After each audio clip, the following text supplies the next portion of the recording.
안녕하세요. 요술일본입니다. 2024년 4월 9일 화요일입니다. 금리가 8% 간다는 사람이 있습니다. 주가 하락이 할까요? TQQXX의 엔비디아는 매수 찬스가 오고 있는 것 같습니다. TQQ 59불 XX의 44불에 마감했습니다. JP모건 제이미 다이먼은 인플레이션 위험은 여전하다면서 금리는 8%대까지 오를 수 있다고 전망했습니다. 금융 CEO답게 상당히 보수적인 스탠스를 보여줬습니다. 아무래도 금융은 보수적으로 보기 때문에 이렇게 말을 한 듯 합니다. 구리 선물은 보시는 바와 같이 계속 상승하는 중입니다. 원자재가 오르고 있다는 얘기입니다. 이라면 결국 인플레이션을 자극해서 금리 인하를 늦출 수 있다고 볼 수도 있겠습니다. 구리뿐만 아니라 원유 가격도 계속 상승 중입니다. 이번에 CPI를 긍정적으로 좀 보기 힘든 부분은 원자재 상승에 있습니다.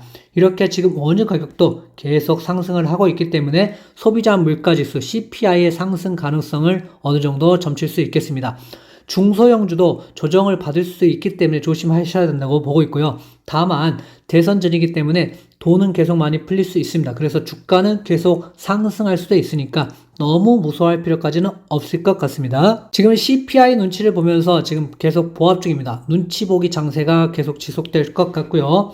테슬라는 어제 로보택시 때문에 결국에는 상승했다고 볼 수 있습니다. 이게 트리거가 돼서 테슬라가 상승할지도 계속 지켜봐야 될 것 같습니다. 공포와 탐욕 지수는 지금 하락 후 다시 상승하는 모습을 보여주면서 어느 정도 탐욕 단계에 있다고 봅니다. 아직 뚜렷한 하락의 모습은 없습니다. 다만 조정을 받고 있기 때문에 여러분들이 조정을 받고 어느 정도 충분히 매수할 시점이 된다면 그때 매수를 하시는 것이 좋다고 보입니다. 푸콜 옵션은 지금 매도 심리가 상당히 좀 강해지고 있는 상황입니다. 약간 중립으로 다시 오고는 있지만 어느 정도 시장이 1 이상 간다면 그때는 여러분들이 매수를 공격적으로 좀 하셔도 괜찮을 것 같기 때문에 이때 분할 매수의 찬스를 노려보시면 좋을 것 같습니다. 나스닥100을 보시겠습니다. 지금 길게 보시면 어느 정도 조정이 다시 올 구간이 생겼습니다. 얼마나 조정이 될지는 알 수가 없습니다. 다만 조정이 오면 언제 매수를 해야 될지 고민해 봐야 하는 시기인 것 같습니다. 아직 매수를 하기보다는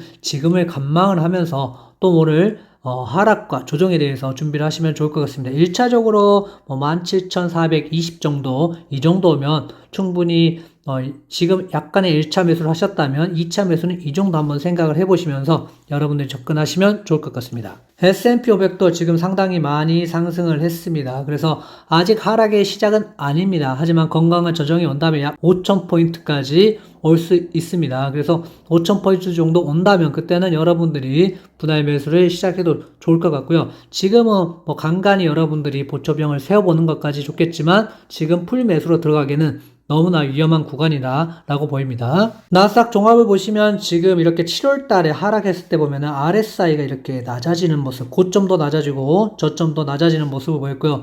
지금도 지금 고점이 좀 낮아지고 저점도 낮아지고 있다는 게 약간의 조정이나 하락을 올 수도 있다라는 시그널이 약간 보이는 것 같습니다. 아직 정확한 하락이라고 말씀을 드릴 수는 없지만 이런 지표들을 보면서 혹시 모를 하락에 대한 준비는 해봐야 될 것 같습니다. 지금 상승을 위해서는 미친 실적이 나오거나 아니면 뭔가 이벤트가 있어야 되는데 아직 그런 이벤트가 없기 때문에 약간 힘을 잃어가는 모습입니다. TQ도 이때 잘 매수를 했기 때문에 지금은 충분히 기다려볼 시점인 것 같습니다. 지금 조정과 하락에 대한 준비는 필요해 보이고요. 만약에 현금을 가지고 있다면 최소한 56불대에 다시 온다면 그때부터 분할 매수는 시작해도 괜찮지 않을까 생각하고요. 54불 선도 있고 52불 선도 있기 때문에 이때까지 충분히 기다렸다가 여러분들이 매수를 하시면 좋을 것 같습니다. 석수도 이렇게 잘 매수를 했죠. 저희가 17불, 14불 때 매수를 했기 때문에 지금은 충분히 기다려봐도 좋을 것 같고요. 다시 만약에 하락을 해서 기회가 온다면 40불대 이하로 내려와야 그때부터 분할 매수로 괜찮아 보입니다.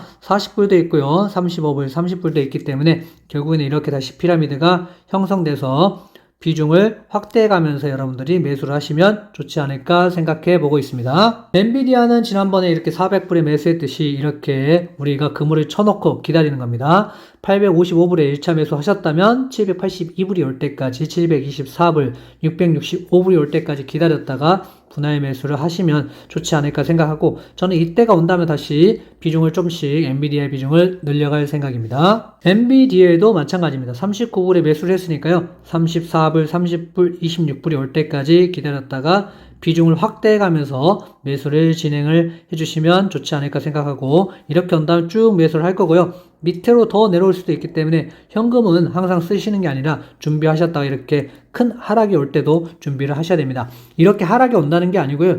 준비를 해서 대응을 하신다면 편안하게 시장을 관찰하실 수 있을 것 같습니다. TN에는 단기적 조정이 올 수 있습니다. 그래서 어느 정도 비중 축소도 좋아 보이지만 결국에는 금리 인하는 하기 때문에 하락 시 분할 매수를 여러분들이 생각해 보시면 어떨까 합니다. 지금 보시면 34불 정도의 선이 있기 때문에 이 정도 내려온다면 충분히 분할 매수로 괜찮습니다. 지금 떨어질 수도 있겠지만 다시 올라갈 가능성도 충분히 있기 때문에 지금 지켜보셨다가 하락 시에 여러분들이 분할 매수 전략을 세워보시면 어떨까 합니다. 은행주들은 현재 상황은 괜찮아 보입니다. 충분히 수익을 냈기 때문에 충분히 이런 수익이 있죠. 그래서 지금 무리해서 여러분들이 담아 가시는 것보다 저는 어느 정도 수익 실현을 어제 했습니다. 매도를 통해서 수익 실현했기 때문에 앞으로도 조금 더 기다려 볼 생각이고요. 혹시라도 조정이 온다면 다시 매수해서 상승할 수 있는 포지션을 잡아가도록 다시 내려온다면 그때 현금을 가지고